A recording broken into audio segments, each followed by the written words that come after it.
नमस्कार, मी सूरज पवार स्वागत करतो तुमचं कुलाबा न्यूज 24 मध्ये। आज आपण छत्रपती शिवाजी महाराज टर्मिनसच्या बाहेर बीएमसी ऑफिसच्या बाजूला आलोय। माझ्या मागे तुम्ही बघितलं तर इथे मोठ्या प्रमाणात गर्दी जमले। नेमका नक्की विषय काय आपण आज त्यांच्या स्टुडंटकडून जाणून घेऊ। सर, कुठून आलात तुम्ही? शिरूर पुणे। बरं, इकडे ही जी नेमकी गर्दी जमले काय कारण आहे? सर, आमची बॅच क्रमांक हा 71। म्हणजे याच्या आधी आम्हाला या कालावधीमध्ये 2 मेसेज पडले होते। एक महिन्याच्या कालावधीनुसार पडले होते आणि आता जो हा मेसेज पडलाय आम्हाला, हा 3रा मेसेज पडलाय। काही मुले आपले पहिले ऑफिसला येऊन गेले, त्यांनी काय कोणत्या मुलांना घेतलं नाही, त्यांनी परत सगळ्यांना रिटर्न पाठवून दिलं। सगळे विदर्भातले लोक आहे, हे 2 मिनिटं, सगळे विदर्भातले लोक आहे, गोरगरिबांचे लोक आहे, सगळे गोरगरीब घरातली लोक आहे।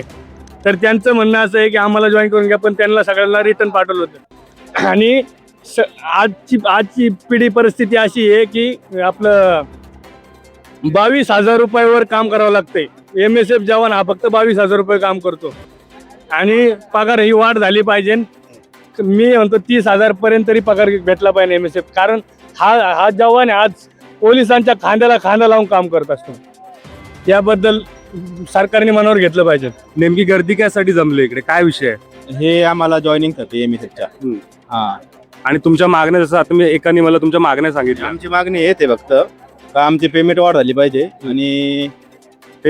पाहिजे आणि आम्हाला कायम स्वरूपी आम्हाला सेवेमध्ये घेतलं पाहिजे, बस एवढी आमची मागणी आहे। किती वाजल्यापासून सकाळी तुम्ही इथे आहात? सकाळी 10 वाजेपासून आम्ही बर, आता कुठपर्यंत आले, काय प्रोसेस चालू आहे? 68 नंबर बॅच चालू आहे आता। 71 नंबरचा बॅच वर हजेरी लागते आता। आणि आता इथं तुम्ही कुठून आलाय? आम्ही जळगाववरून आलो। जळगाववरून। इथं राहण्याची खाण्याची तुमची सोय नाही, मित्राकडे राहिलो, रूम वरती आलो सकाळी आणि मग इथं आलो। ते सगळेच एका भागातले आहेत का सगळे? नाही, सगळे वेगवेगळे, कोणी कोल्हापूर, कोणी जळगाव, कोणी सोलापूर, कोणी चंद्रपूर। पण सर्वांना असं माझं एक म्हणणं आहे वैयक्तिक की बुवा MSF वाल्यांना त्यांच्या गावागाव पॉईंट द्यायला पाहिजे। म्हणजे बुवा कसं रावेर तालुक्यावरती, जळगाव जिल्ह्यावरती जसं हायकोर्ट वगैरे ते होमगार्ड सारखं तरी करायला पाहिजे। नाही, मुंबईमध्ये नाही पुरत ह्या पगार बुवा इतका। 22,000 मध्ये काय होईल? 15,000 रूम भाडं, 1,000 रुपये, 2-4 हजार खायला प्यायला सर्व जाताना काय राहतात शिल्लक? त्यापेक्षा गावाकडे काम केलेलं बरं असते, इथं न आलेलं बरं असतं। पगाराबद्दल खूप आम्ही नाराज आहोत, कारण पगारामध्ये थोडी वाढ करायला पाहिजे। कारण एवढ्या पगारावरती नेमकं किती पगार आणि किती वाढ तुमची अपेक्षित आहे? सर, आता सध्या पगार 19,600 रुपये अकाउंटवर पडतो। तर आमची अशी इच्छा आहे की 30,000 तरी आमचा पगार करावा महिना, म्हणजे 1,000 रुपये डे नुसार चालावं। म्हणजे मग तुम्ही काय मागणी वगैरे केले, काय पत्र व्यवहार वगैरे अशा काय गोष्टी झाल्यात? महागाई सर दिलते पत्र रोहित पवार सरनं काहीतरी, पण त्याचं काय झालंय काय माहित नाही। पगार वाढला पाहिजे, कारण की इतक्या पगारमध्ये नाही पुरवत ते। आणि इथलं राहायला खर्च, रूम भाडं वगैरे, जेवणाचा खर्च समजा नाही पुरवत इथं राहायला, आणि पगार वाढ झालीच पाहिजे बा। आज इथे आता काय चाललंय? हे काय चाललंय? हे आता डॉक्युमेंट वगैरे व्हेरिफिकेशन चालू आहे, त्यानंतर पॉईंट देतील त्या। माझं नाव बालाजी सावराम बारगजी। बर, आता नेमके इथे काय करताय तुम्ही? हे आपण जे आहे ना, हे जे MSF जवान आहेत, ह्या जवानांची ट्रेनिंग झालेली। हे ट्रेनिंग झाल्यानंतर काही लोक हजर झालेले नाही दिलेल्या ठिकाणी, तर ह्या लोकांना आपण हजर होण्यासाठी आजची दिनांक दिलेली 30 मे 2026 आजची दिनांक दिलेली आहे। ह्या लोकांचा UAN नंबर, ह्या लोकांचा ट्रेनिंगचा बॅच नंबर, हे सगळं घेऊन आपण यांना दिलेल्या ठिकाणी कर्तव्य देणार आहेत, कर्तव्याच्या ठिकाणी पाठवणार आहेत। जे हजर नाही झालेत किंवा नाही होणार का या तारखेपर्यंत, त्यांचं काय होणार? जे हजर होणार नाहीत त्यांना आपण एक वेळेस मेसेज दिलेला आहे, याच्या अगोदर बी 1-2दा मेसेज दिलेला आहे।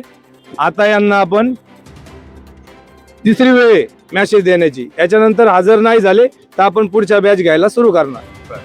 आता ही सगळी मुलंही लांबून आलेली आहेत, मग आता हे असं इथे रस्त्यावर थांबलं, जसं की आता आपण बघितलं एक माणूस पण बोलता बोलता बोलून गेला की सगळ्या पोरांना असंच रस्त्यावरती बसवलंय, याबद्दल काय म्हणणं आहे तुमचं? बरोबर आहे, रस्त्यावर बसवलंय, व्यवस्थित कव्हरिंग करणार आहेत आपण, त्यांना आपण व्यवस्थित बसवणार आहेत। थोडंसं सकाळी या ठिकाणी झाली जरा गर्दी आपण एका साईडला बसून घेणार, कंट्रोल करणार आहे।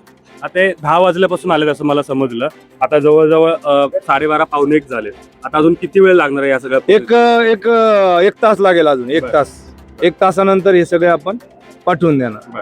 मग याच्यानंतर यांना मेसेज देणार आहेत आपण.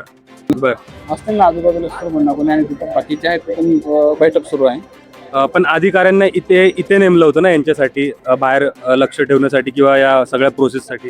अधिकारी आता एकही अधिकारी आम्ही शोधतो दिसत नाही सर आम्हाला.